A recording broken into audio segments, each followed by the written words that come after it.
এই টুম্পা, আসতে চলো, রাস্তা দিয়ে খুব জোরে জোরে মোটরসাইকেল চলছে।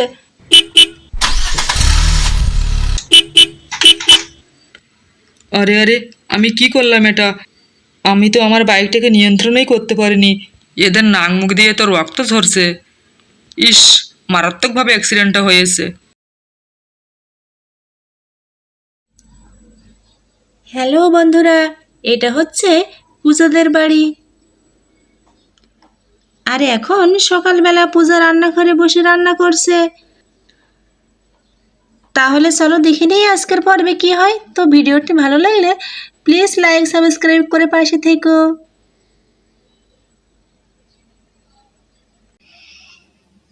আজ অনেক ঘুমিয়েছি। চলো মায়ের কাছে যাই, খুব খিদে পেয়ে গিয়েছে। আর অনেকখানি বেলাও তো হয়েছে, মায়ের কাছ থেকে কিছু খাবার খেয়ে নিই। মা তো রান্নাঘরে আছে। ও মা, আমার খেতে দাও, খুব খিদে পেয়ে গিয়েছে।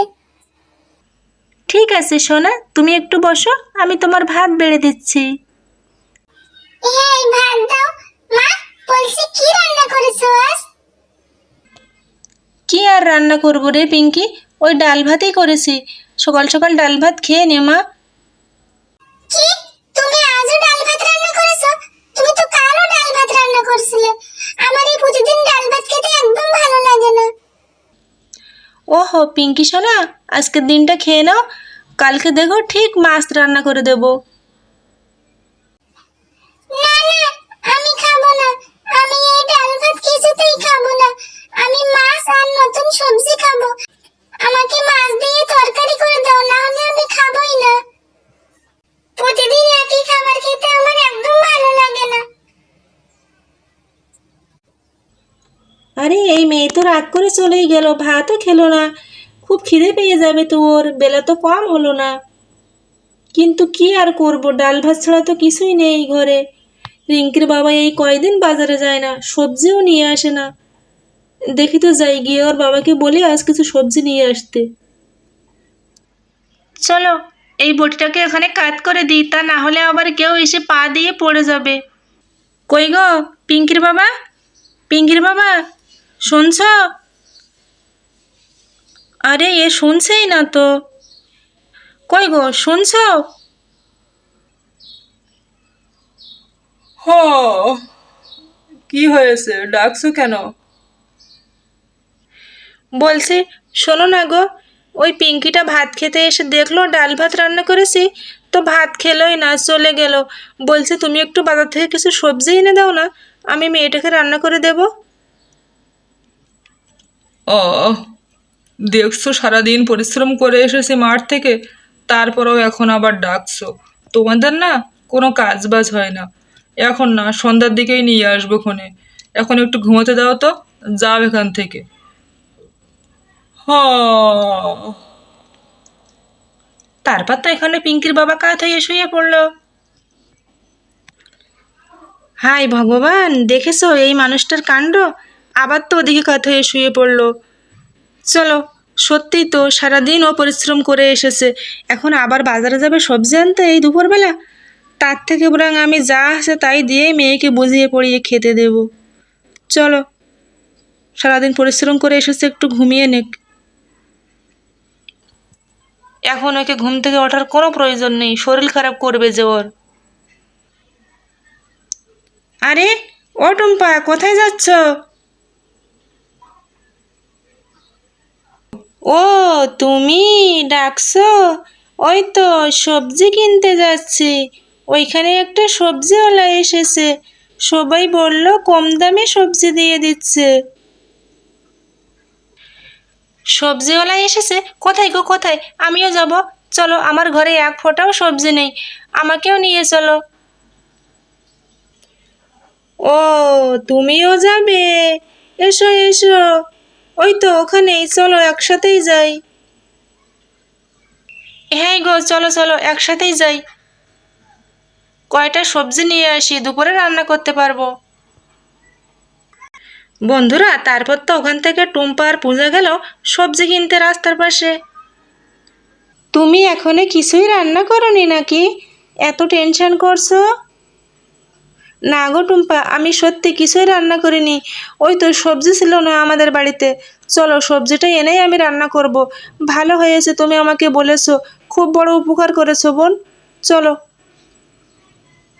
ওখান থেকে যখন টুম্পা আর পূজা যাচ্ছিল, তখনই একটা মোটর সাইকেল চলে আসে খুব জোরে।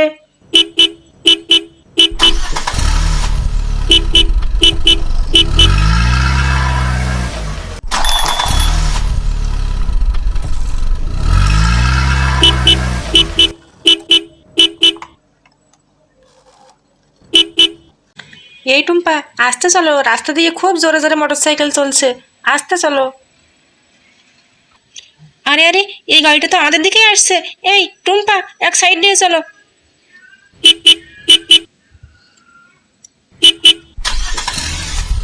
বন্ধুরা, তখন তো বাইকওয়ালাটি এলোমেলোভাবে গাড়ি ঘোরাতে লাগলো, আর পূজা আর টুম্পার দিকে এগিয়ে আসতে থাকলো।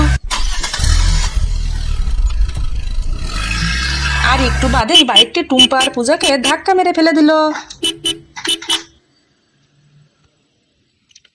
আরে আরে, আমি কি করলাম এটা? আমি তো আমার বাইকটাকে নিয়ন্ত্রণই করতে পারিনি, এই দুই মহিলার গায়ের উপরে উঠে গিয়েছে। হায় ভগবান, এখন কি হবে? এদের নাক মুখ দিয়ে তো রক্ত ঝরছে। ইস, মারাত্মকভাবে অ্যাক্সিডেন্টটা হয়েছে। কিন্তু মনে হচ্ছে এদের জ্ঞান নেই। চলো, আমাকে এক্ষুনি এখান থেকে পালাতে হবে, তা না হলে আমার খুব বিপদ আছে। আহ, আহ, আউ। ওই তো দেখছি ওই মহিলাটার মনে হয় জ্ঞান ফিরে আসছে। চলো শিগগিরই আমি পালাই, তা না হলে ওরা আমাকে ধরে বেঁধে রাখবে, পরে পুলিশে দিয়ে দেবে। চলো চলো, শিগগিরই করে গাড়িটা নিয়ে পালাই। আমার এভাবে গাড়ি নিয়ে বাইরে বের হওয়া উচিত হয়নি। আসলে আমার এখন সময়টা ভালো যাচ্ছে না। ওই মহিলা তো দেখছি নড়াচড়াই করছে। চলো শিগগিরই কেটে পড়ি, একটু বাদেই লোকজন জড়ো হয়ে যাবে, তখন আমার ঢের বিপদ আছে। আর একটু বাদে সেখানে পিঙ্কি চলে আসে। আরে কি হয়েছে এখানে? দেখি তো। আরে আরে, এখানে তো আমার মা আর টুম্পা পিসিমা দেখছি। এত রক্ত কেন? কি হয়েছে? ও মা, ও মা, শুনছো? তোমার কি হয়েছে? হায় ভগবান, আমার মা তো কিছুই বলছে না। এত রক্ত, এত রক্ত। চলো আমি বাবাকে ডেকে নিয়ে আসি। বাবা, বাবা শুনছো? ও বাবা। কি হয়েছে রে পিঙ্কি, এত চিল্লাচ্ছিস কেন? আমি তো ঘুম থেকে উঠে হাত মুখ ধোয়ার জন্য পুকুর ঘাটে যাচ্ছিলাম। এদিকে একটু এসো, এদিকে এসো, রাস্তার দিকে এসো, দেখো কি হয়েছে। মা আর টুম্পা পিসিমার অ্যাক্সিডেন্ট হয়ে গিয়েছে। এসো এসো। আরে, কি বলছিস তুই এসব? চল চল তো দেখি, কি সর্বনাশের কথা সকাল সকাল। চল। তারপর পিঙ্কি আর তার বাবা এসে দেখলো এখানে টুম্পা আর পূজার মারাত্মক অ্যাক্সিডেন্ট হয়ে গিয়েছে। ওদের তো মাথা ফেটে রক্ত পড়ছে, হাত মুখ সবখানেই কেটে গিয়েছে। হায় ভগবান, পূজা, পূজা কি হলো তোমার? পূজা, কথা বলছো না কেন? কি হলো তোমাদের? এত বড় সর্বনাশ কে করলো? পূজা, শুনছো? তুমি ঠিক আছো? কথা বলো পূজা, কথা বলো। আরে, ওখানে তো টুম্পাও আছে। এরা কোথায় যাচ্ছিল? কি হয়ে গেল? হায় হায় রে, শুনছো? এই পূজা, ওঠো, কথা বলো, কথা বলো। তোমাদের কি হয়ে গেল? আমাদের বাড়ির সামনে এসে কে আমাদের বাড়ির মানুষকে ধাক্কা মেরে এখানে ফেলে রেখে গেল? ও বাবা, বাবা, বলছে তুমি পিসিমাকে আর মাকে হাসপাতালে নিয়ে চলো। ওদের তো খুব রক্তক্ষরণ হচ্ছে, এক্ষুনি একটা দুর্ঘটনা ঘটে যাবে। বাবা চলো, নিয়ে চলো ওদেরকে। তুই একদম ঠিক কথা বলেছিস। চল চল, তোর মাকে নিয়ে যাই আগে, তারপর টুম্পাকে নিয়ে যাচ্ছি, একই সাথে নিয়ে যাব। কে যে আমাদের এত বড় সর্বনাশ করে গেল। চল চল মা, আয় আমার সাথে, আয় তুই। বন্ধুরা, তারপর তো এখানে পিঙ্কির বাবা তার পিসিমা আর মাকে নিয়ে হাসপাতালে গেল। বলছি মা পিঙ্কি, তুই একটু তোর পিসিমাদের বাড়িতে সংবাদ দে, ওরা আসুক হাসপাতালে। আমি একা সামলিয়ে পারবো না, আমি গেলাম রে মা।